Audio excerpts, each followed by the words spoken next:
সুপ্রিয় দর্শক সকলকে স্বাগত জানাচ্ছি আবার Tripura exam clicker and jobs update officer Facebook page এবং ইউটিউব চ্যানেল। বেশি কথা বলবো না, ক্লাসটা শুরু করছি। ক্লাসটা হচ্ছে ত্রিপুরা জিকে থেকে। প্রত্যেকটা সরকারি চাকরির পরীক্ষার জন্য যারা আপনার প্রিপারেশন নিচ্ছেন, ত্রিপুরা হাইকোর্টের পিয়ন বলেন, JAA বলেন, ফরেস্ট গার্ড বলেন, JRBT বলেন, ত্রিপুরা পুলিশ বলেন, জেল পুলিশ বলেন, প্রত্যেকটা পরীক্ষার জন্য এই প্রশ্নগুলো আপনাদের খুবই কাজে লাগবে। ফ্রি অফ কস্ট ক্লাস আমরা দিচ্ছি, অবশ্যই ক্লাসগুলো ফলো করবেন। আর যতগুলো এক্সামের নাম বললাম, প্রত্যেকটা এক্সামের আমাদের কাছে কমপ্লিট কমন নোটস অ্যাভেলেবল রয়েছে। আপনারা পিডিএফের মাধ্যমে নিতে পারবেন। নিতে চাইলে হোয়াটসঅ্যাপ নাম্বার দেওয়া আছে, এখানে যোগাযোগ করে নিয়ে নেবেন। ঠিক আছে, আজকের ক্লাসটা আমরা শুরু করছি। ত্রিপুরা জিকে থেকে আমাদের প্রথম যে প্রশ্ন সেটা হচ্ছে, দেখতে পাচ্ছেন আজকের, who was the last independent king of the Manikya dynasty in Tripura? ত্রিপুরার মানিক্য রাজবংশের শেষ স্বাধীন রাজা কে ছিলেন? উত্তরে হবে মহারাজা বীর বিক্রম কিশোর মানিক্য। মহারাজা বীর বিক্রম কিশোর মানিক্য ত্রিপুরার রাজবংশের শেষ স্বাধীন রাজা ছিলেন। ঠিক আছে, মাথায় রাখবেন, খুবই ইম্পর্টেন্ট। প্রত্যেকটা প্রশ্ন আমরা আপনাদের জন্য যে ক্লাসগুলো নিয়ে আসি, প্রত্যেকটা প্রশ্ন ইম্পর্টেন্ট নিয়ে আসি, এবং আমরা নোটে যে প্রশ্নগুলো দেই, প্রত্যেকটা প্রশ্ন আমরা আপনাদেরকে বাছাই করে করে আমরা সেই নোটের মধ্যে দেই। এরকম না যে যা পেলাম সব দিয়ে দিলাম, এরকম না। ঠিক আছে, পরের প্রশ্ন দেখুন, কোন তারিখে ত্রিপুরা আনুষ্ঠানিকভাবে ভারতভুক্ত হয়েছিল? এই প্রশ্নগুলো প্রত্যেকটা এক্সামে ম্যাক্সিমাম আসে। ঠিক আছে, তো এটা হচ্ছে 15 অক্টোবর 1949 সালে।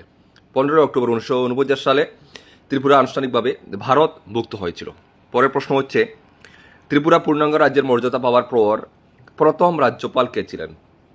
ত্রিপুরা পূর্ণাঙ্গ রাজ্যের মর্যাদা পাওয়ার পর প্রথম রাজ্যপাল হয়েছিলেন BK নেহরু। ঠিক আছে, BK নেহরু, অর্থাৎ রাজকুমার নেহরু। পরের প্রশ্ন, রবীন্দ্রনাথ ঠাকুরের কোন বিখ্যাত উপন্যাসটি ত্রিপুরার রাজ পরিবারের ইতিহাসের উপর ভিত্তি করে রচিত হয়েছিল? এই প্রশ্নটাও কিন্তু ম্যাক্সিমাম ত্রিপুরার চাকরির পরীক্ষাতে আসে। সেটা হচ্ছে রাজর্ষি। এটির উপর ভিত্তি করেই বিসর্জন নাটকটি রচিত হয়। ঠিক আছে, পরের প্রশ্ন দেখুন, উত্তর পূর্ব ভারতের রাজ্যগুলির মধ্যে আয়তনের দিক থেকে ত্রিপুরার স্থান কততম? তো উত্তর পূর্ব ভারতের রাজ্যগুলির মধ্যে কিন্তু আয়তনের দিক থেকে ত্রিপুরার স্থান হচ্ছে 7।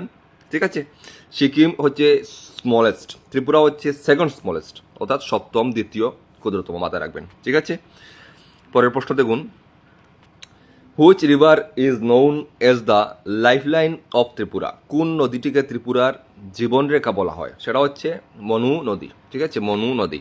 আর একটা প্রশ্ন, উপরের প্রশ্ন, এটা আপনাদের কনফিউশন থাকে, আমরা সেটা দূর করে দিচ্ছি। এখানে আমরা যে 7 বললাম ত্রিপুরা, ঠিক আছে, সেকেন্ড হচ্ছে এবং সপ্তম, দ্বিতীয় ক্ষুদ্রতম হচ্ছে ত্রিপুরা। ঠিক আছে না, তো 7 কেন বললাম? ত্রিপুরা আমরা জানি কিন্তু নর্থ ইস্টে আমরা 7 স্টেট, কিন্তু নর্থ ইস্টে হচ্ছে 8টা স্টেট, 7টা 7 সিস্টার নামে পরিচিত, এবং একটা হচ্ছে ব্রাদার। ঠিক আছে, তো 7 সিস্টার আমরা সবাই জানি, তো টোটাল কিন্তু 8টা হয়। 7 সিস্টার আলাদা, আর একটা কিন্তু ব্রাদার, টোটাল 8টা, এটা মাথায় রাখবেন। আচ্ছা, পরের প্রশ্ন দেখুন, ত্রিপুরার বিখ্যাত নির্মহল প্রাসাদটি কোন হ্রদের মাঝখানে অবস্থিত? সেটা হচ্ছে রুদ্রসাগর লেক। ঠিক আছে, অর্থাৎ রুদ্রসাগর হ্রদের মাঝখানে অবস্থিত।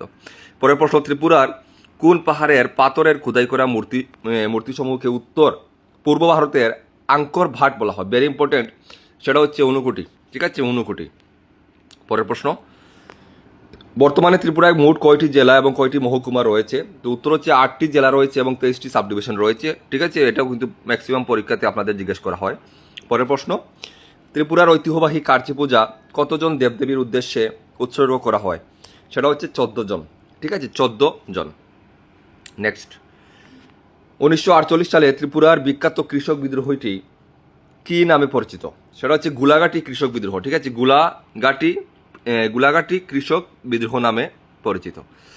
নেক্সট প্রশ্ন দেখুন, ত্রিপুরার রাষ্ট্রীয় পশু এবং রাষ্ট্রীয় পাখি কোনটি? তো ত্রিপুরার রাষ্ট্রীয় পশু অ্যানিমাল হচ্ছে ফেরেস লেফ মাংকি, চশমা বানর, এবং রাষ্ট্রীয় পাখি হচ্ছে সবুজ পায়রা। ঠিক আছে, সবুজ পায়রা। পরের প্রশ্ন, সংবিধানের 6ষ্ঠ তফসিলের অধীনে কোন বছর TTADC আনুষ্ঠানিকভাবে গঠিত হয়েছিল? উত্তর হবে 1985 সালে। 1985, পাসড ইন পার্লামেন্ট। ঠিক আছে, ইন 1984, ইমপ্লিমেন্ট ইন 1985। 1985 সালে, মাথায় রাখবেন। নেক্সট, ত্রিপুরার সাথে বাংলাদেশের দীর্ঘতম আন্তর্জাতিক সীমানা রয়েছে এবং সীমানার দৈর্ঘ্য কত? তো আন্তর্জাতিক সীমানা হচ্ছে 856 কিলোমিটার, যা ত্রিপুরার মোট সীমানার প্রায় 84%। ঠিক আছে, 84%, মাথায় রাখবেন। পরের প্রশ্ন দেখুন, হু build the famous Tripura Sundari temple Matabari in Udaipur? উদয়পুরের বিখ্যাত ত্রিপুরা সুন্দরী মন্দির মাতাবাড়ি কে নির্মাণ করেছিলেন? উত্তর হবে মহারাজা ধন্যমাণিক্য, 1501 সালে। মহারাজা ধনমাণিক্য 1501 সালে নির্মাণ করেন।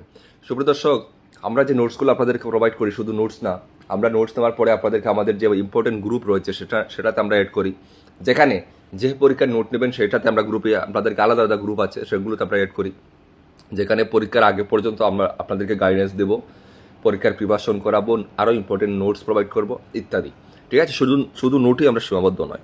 তো অবশ্যই ত্রিপুরা এক্সামকে একটা বিশ্বস্ত প্রতিষ্ঠান, আপনারা আমাদের সাথে যুক্ত হওয়ার চেষ্টা করবেন যদি আপনি ইন ফিউচারে একটা সরকারি চাকরি, ভালো চাকরি আশায় আছেন। তো যারা নিতে চান আমাদের হোয়াটসঅ্যাপ নাম্বার দেওয়া আছে, হোয়াটসঅ্যাপে যোগাযোগ করে নিতে পারবেন। তো আজকের মতো ক্লাসটা এখানে শেষ করছি। অবশ্যই নেক্সট ক্লাসগুলো এরকম দেখার জন্য আমাদের Facebook page, YouTube channel, Instagram এগুলো সাবস্ক্রাইব ফলো করে নেবেন। আজকের মতো বিদায় নিচ্ছি, দেখা হচ্ছে নেক্সট ভিডিওতে। জয় হিন্দ।